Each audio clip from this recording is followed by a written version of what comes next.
É o Gazeta Entrevista que está no ar neste momento pela sua TV Gazeta, Rede Record de televisão. O programa de hoje traz mais um grande debate nacional, local, que envolve a sociedade brasileira. As imagens de milhares de brasileiros, de jovens, nas ruas de 11 capitais mostraram a insatisfação desta juventude com a corrupção, com outros, com o preço de passagens de ônibus em algumas capitais, com as obras da Copa do Mundo, enquanto muitas outras obras sociais deveriam estar em curso. O Brasil viveu ontem uma grande onda de manifestações, muitas delas pacíficas, como as que aconteceram em São Paulo, com pequenos focos de violência em alguns locais, no Rio de Janeiro, onde mais de 100 mil pessoas ocuparam as ruas do centro. Tivemos manifestações também em Fortaleza, em outras capitais e em Porto Alegre, onde houve conflito com a polícia. Houve também conflitos com a polícia que utilizou de violenta repressão em algumas situações também, como nós vamos ver em algumas fotos. E o protesto, talvez o que mais mobilizou a juventude, se deu, como falei, no Rio de Janeiro, onde a estimativa da Polícia Militar é que 100 mil pessoas estiveram ali ocupando pacificamente as ruas do centro da capital fluminense. O motivo, o início deste debate foi o aumento da tarifa de ônibus em algumas capitais, a luta pelo passe livre, as bandeiras contra a corrupção, as lutas contra as obras da Copa, superfaturadas, na opinião de muitos desses jovens militantes que participaram destas mobilizações. E eu convidei no programa de hoje para tratar deste tema, para um grande debate. Vou aqui apresentar os nossos convidados. Primeiro aqui à minha direita, eu apresento aqui o Gabriel Santos. Ele é estudante do curso de Direito da Uninorte, estagiário na Procuradoria-Geral da Fazenda Nacional, é um dos organizadores do grupo no Facebook do Dia do Basta, que acontece aqui em Rio Branco. No próximo dia 22 você vai saber mais sobre o assunto aqui nesse debate. Também convidamos o professor doutor Helder Andrade de Paula, licenciado em Ciências Agrícolas pela Universidade Federal Rural do Rio de Janeiro, especialista em Ciências Sociais com enfoque na Amazônia pela UFAC, mestre e doutor em Desenvolvimento Agrícola e Sociedade, pós-doutor em Sociologia do Desenvolvimento pela Universidade Nacional Autônoma do México e é docente da Universidade Federal do Acre. Aqui à minha esquerda, nós também convidamos o estudante do curso de Direito da UFAC, secretário estadual da Juventude do PT no Acre, Cesário Campelo Braga. Ele também é ex-dirigente da UNE, ex-aluno do professor Helder e, como gosta de dizer, militante do movimento estudantil. Também nos dá a honra da sua presença nesse grande debate o professor Carlos Augusto Coelho de Farias, formado em Pedagogia, pós-graduado em Poder Legislativo pela PUC de Minas Gerais, em Pedagogia Empresarial, Orientação Educacional, é servidor da Assembleia Legislativa do Acre há 32 anos, é um grande analista político e, além disso, um dos convidados do programa para debater este que é um dos mais importantes movimentos sociais encabeçados pela juventude brasileira, desde os caras pintadas que ajudaram o país na derrubada de Fernando Collor de Mello. Senhores, muito boa noite, Cesário. Boa noite. Muito boa noite, professor Coelho. Boa noite, Alain. Boa noite, professor Helder Andrade. Boa noite, Alain. Boa noite, Gabriel. Boa noite. Tudo bem? O Gabriel, que é filho da minha amiga Zélia Santos. Um abraço para a Zélia, que é muito querida do meu coração. Senhores, eu quero começar esse debate abrindo o espaço aqui para o Gabriel, que é uma liderança jovem. Gabriel, esse movimento tem em suas bases algum enfoque partidário? Este movimento nacional que começa com mobilizações contra o aumento de passagens de ônibus, que tem manifestações pacíficas, mas também algumas manifestações violentas, com repressão violenta da polícia, tem algum enfoque partidário ou isso nasceu desse desejo de mudança da juventude brasileira? Exatamente, Alan. Não tem... Por isso que eu vim aqui hoje. Apesar de muita gente dizendo para eu não vir, né, aqui, que não, que não queria partidarizar pela presença do Cesário, dizendo que podia ficar um pouco partidarizado, que ele ser um dirigente da juventude do PT. Eu disse, não, eu vou porque eu quero esclarecer justamente essa pergunta. Não tem nenhum envolvimento partidário com o Dia do Basta. O Dia do Basta é um movimento totalmente popular, levado já para esses manifestos que estão acontecendo pelo Brasil, e aqui no Acre, grupos de estudantes, donas de casa, gente comum, resolveu se juntar, fazer uma organização e fazer esse manifesto. Portanto, não tem, que depois a gente vai falar um pouco mais sobre a manifestação, os políticos não são bem-vindos, qualquer, seja da oposição, seja da situação. Portanto, político, você está assistindo, não vá, senão você vai ser vaiado. Isso já não é direção minha, é o que... Mas qualquer político? Qualquer político. Seja ele da situação, da oposição, tendo mandato ou sem mandato? Não, sem mandato a gente não pode repelir porque... Ele não está investido no cargo político. Agora, com mandato, apesar de um político ser cidadão, ele representa um partido político e ele representa um mandato próprio dele. Então, isso tiraria um pouco da imparcialidade e geraria um pouco de confusão, entendeu? Na manifestação. Aí eu quero abrir esse espaço agora para o Cesário, porque o Cesário, embora seja estudante, um militante do movimento estudantil, ele é secretário de um partido político. Daí, minha gente, para aquelas pessoas que se manifestaram no Facebook contra a vinda do Cesário, as manifestações em todo o Brasil, inclusive em Brasília, onde a presidente Dilma recebeu uma sonora vaia durante a abertura da Copa das Confederações, as manifestações têm sido focadas também contra o governo federal, que é o governo do PT. Claro que são manifestações também contra governos estaduais, como acontece em São Paulo, etc. Mas existe uma mobilização muito grande contra também as obras da Copa do Mundo, que são bastante criticadas por extrapolarem o orçamento previsto inicialmente. Então convidamos o Cesário para que ele também faça a sua análise dessa situação do movimento aqui no Acre e, obviamente, fale sobre essa não partidarização do movimento, já que ele é um dirigente também de um partido acostumado às mobilizações sociais desde as diretas já. Ô Cesário, o que você pensa do movimento não aceitar bandeiras partidárias nem camisa de partido como é o seu partido PT? Primeiro, boa noite. Boa noite aí a todo mundo que está em casa assistindo. Dizer que é uma honra a gente poder participar aqui. E, primeiro, a gente tem que entender, de forma muito clara, eu acho que eu sou totalmente a favor do movimento. Acho que o movimento é um movimento extremamente legítimo que vem acontecendo no Brasil. Acho que todo mundo tem o direito de se manifestar. E eu acho que isso é importante, inclusive, para os governos. Eu acho que o poder tem que ser algo que tem que incomodar. O cara que está no poder tem que se sentir incomodado o tempo todo. Inclusive para que as mudanças possam acontecer.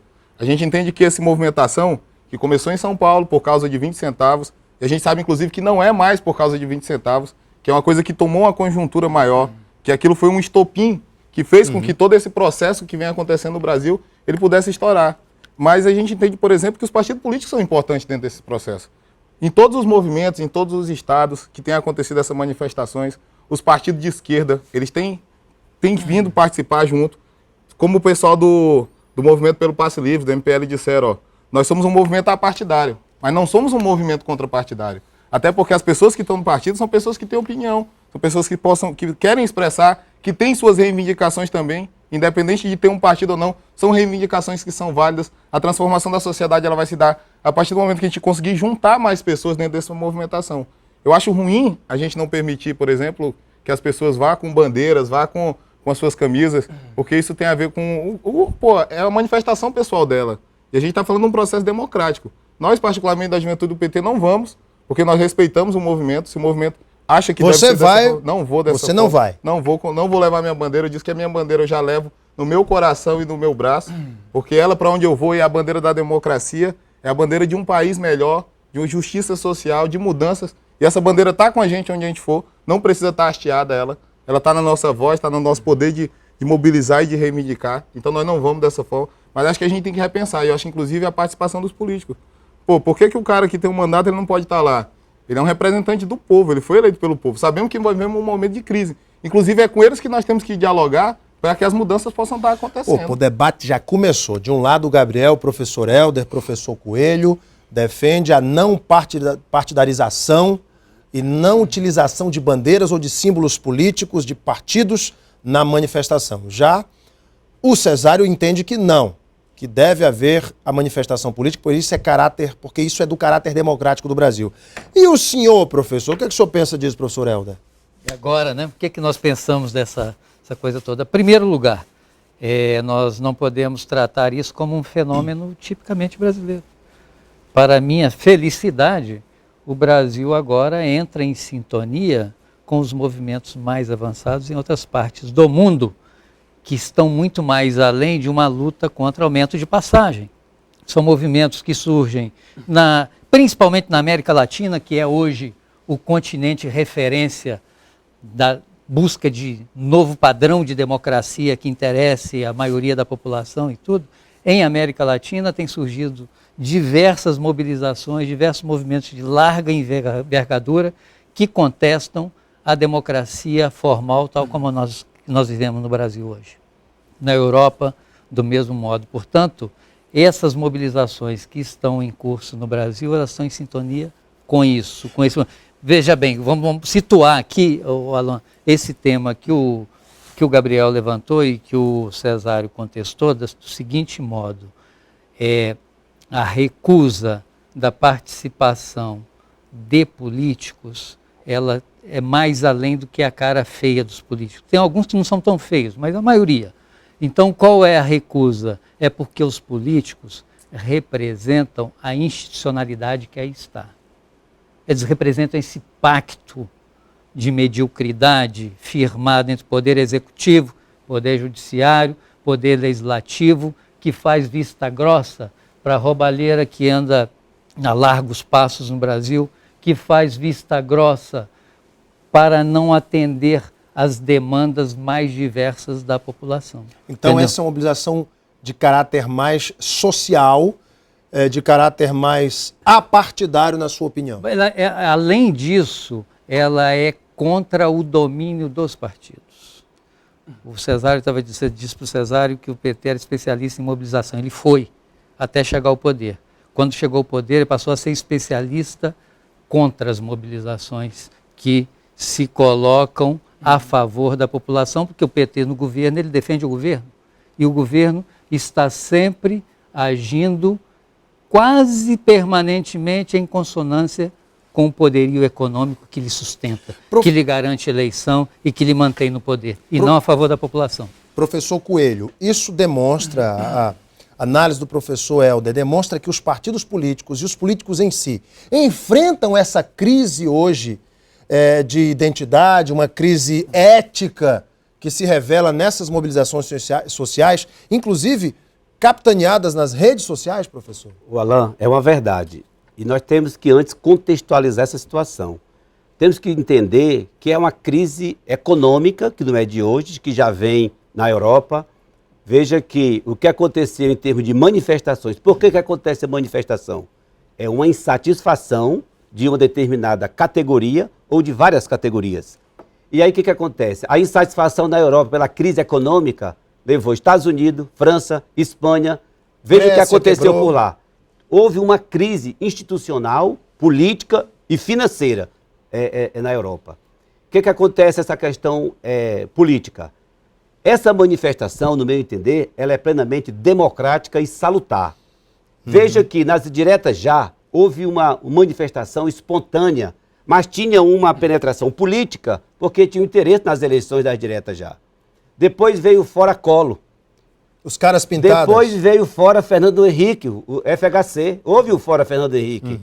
A população brasileira por conta da onda das privatizações. Não estava satisfeita exatamente pela onda das privatizações, das estatais e tudo mais. Eu acho interessante que isso faz parte da democracia, essa participação.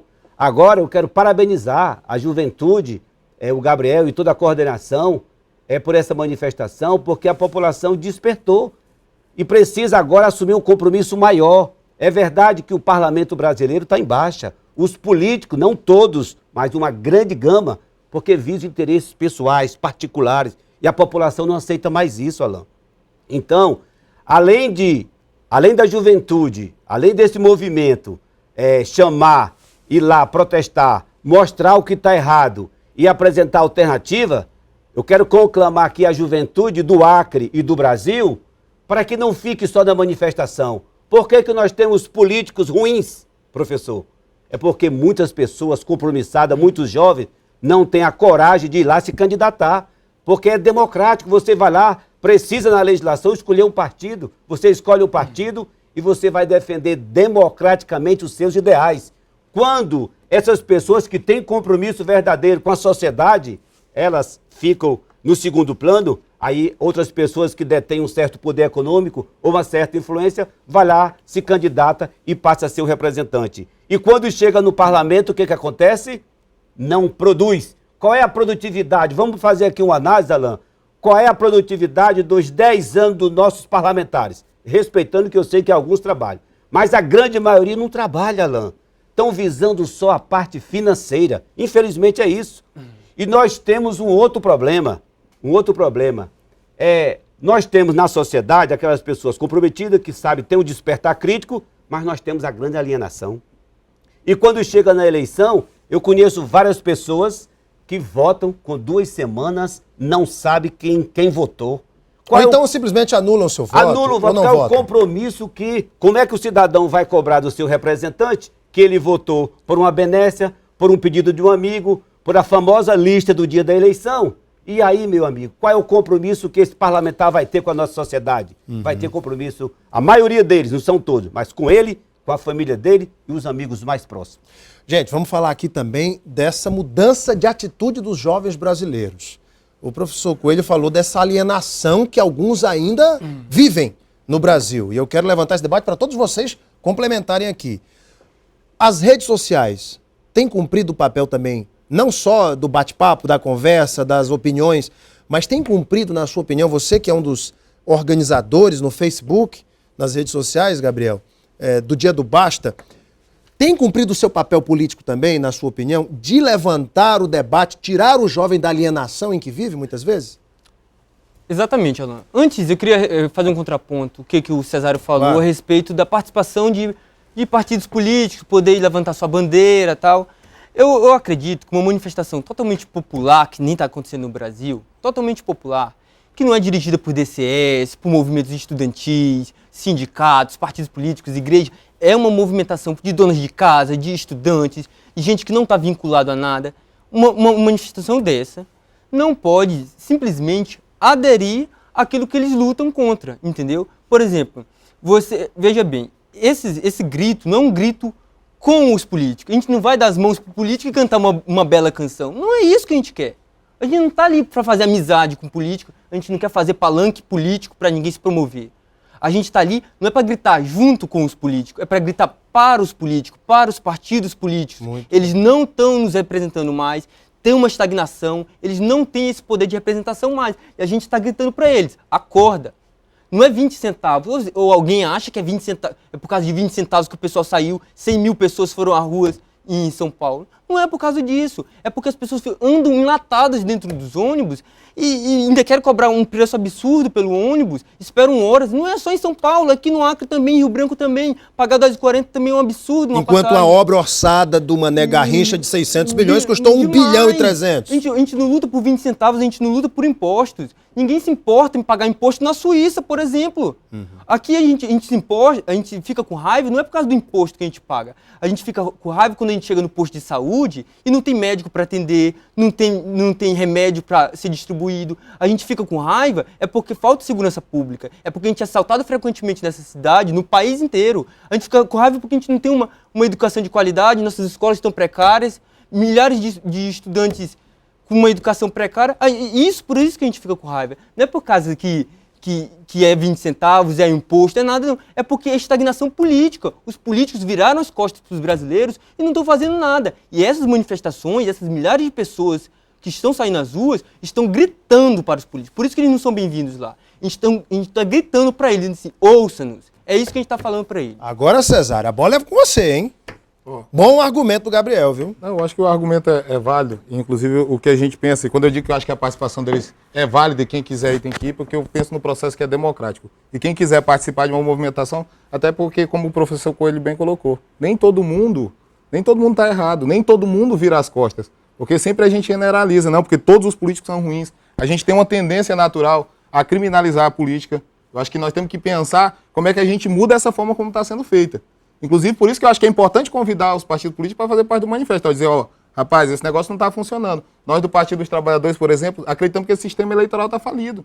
Nós estamos tentando fazer uma discussão de uma reforma política, inclusive para caminhar para uma representação um pouco mais direta. Como é que a gente faz que as pessoas possam participar mais, possam dar mais sua opinião, possam cobrar mais, para que não aconteça o que está acontecendo de alguns políticos virarem as costas. Mas também não podemos generalizar. Dizer que é todo mundo, não, está todo mundo contra, está todo mundo com as costas viradas.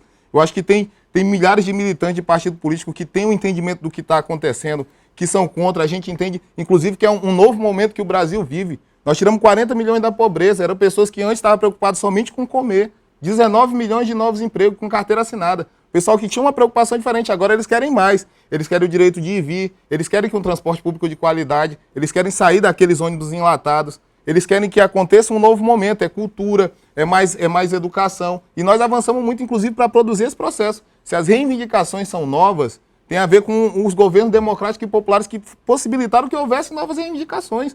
Nós estamos aí, ó, o tanto de estudante que é pró-unista, tem estudante aí. Eu estou na universidade hoje por causa do Reúne. É um programa do governo federal que investiu para fortalecer. Estou dizendo que está bom, não está bom ainda. Eu acho que esse novo momento a gente não pode perder. Eu acho que a esquerda no Brasil, e aí por isso que eu acho que é importante os partidos políticos participarem, porque a esquerda no Brasil ela tem que acordar para o novo momento que a gente vivencia hoje. Cesário, deixa eu passar aqui a bola para a gente encerrar esse bloco, já estouramos nosso tempo, mas, professor, preciso ouvir a sua opinião. O Cesário falou, né, das conquistas também do PT. A presidente Dilma tinha uma popularidade de quase 70 pontos, até mais de 70 pontos, até abril. Agora, em junho, já caiu para 55. Houve uma retração de 7 pontos percentuais na popularidade da presidente Dilma. Levou uma sonora vaia em Brasília na abertura da Copa das Confederações. O PT e a presidente Dilma enfrentam esse problema desse descrédito também, mesmo com tanta aprovação popular? Enfrentam, e já não é novo, porque o Lula, que é muito mais carismático do que a Dilma, ele foi vaiado na abertura dos Jogos Pan-Americanos, no Maracanã. Em 2007. E o Brasil nem vivia esse momento de acorda, como é o que vive agora, né? Entendeu? Então, olha só, essas reivindicações não são nada novas. O que acontece é que o governo ficou velho. O governo fez aliança com setores mais atrasados dessa sociedade, do agronegócio, das oligarquias nos estados, entendeu? E se afastou dos compromissos aos quais o Partido dos Trabalhadores, quando era novo, se propôs a cumprir e não os cumpriu, e é isso que ele está sendo cobrado. Alianças com o PMDB, por exemplo? Com o PMDB, com tantos outros, porque aí hoje em dia o nome de partido quase não está fazendo diferença, porque todos estão mancomunados na mesma coisa. E a prática não é diferente. E nós temos uma falsa ilusão de que participar da política é entrar nos partidos. É uma falsa ilusão por duas razões. Primeiro, porque os partidos não são abertos, os partidos têm donos. No Acre nós sabemos quem manda no PT, nós sabemos quem manda no PMDB, nós sabemos quem manda em todos os partidos. Não é assim. Se o Gabriel quiser chegar lá, não, e ser candidato, se ele chegar lá, ele vai ter que fazer acordo. Ele vai ter que deixar de ser o Gabriel para entrar nesse jogo e representar o jogo dos donos dos partidos e dos donos do poder. E este movimento, o Gabriel foi extremamente feliz, traduziu com muita clareza os sentimentos desse movimento que está no Brasil, que é contra tudo isso que está fazendo com que a população fique com cara de palhaço na rua, dos processos que não dão em nada, dos genuínos que não são punidos, Zé Dirceus e possivelmente os G7 da vida, que o Supremo Tribunal Federal parece que já está arrumando um jeitinho também de tirar todo mundo. Entendeu? A população cansou disso. Vou dar uma paradinha para o intervalo. Professor Coelhos, volta contigo. O Anderson Turi, só para a gente encerrar, diz o seguinte: partidos e políticos, o Anderson Turi aqui pelo Facebook, partidos e políticos tiveram a chance de mudar verdadeiramente a história do país e não fizeram. Agora saiam da frente. Os partidários precisam entender que, no momento, partidos e políticos não representam o povo, os partidários que não acordam. É como falo, partidários são mais cegos que religiosos e mais fanáticos que torcedor de futebol. Será que o Anderson está correto, está sendo muito radical ou está errado? A gente sabe disso daqui a pouco. Logo após o intervalo, a gente volta para esse debate aqui no Gazeta Entrevista. Até já.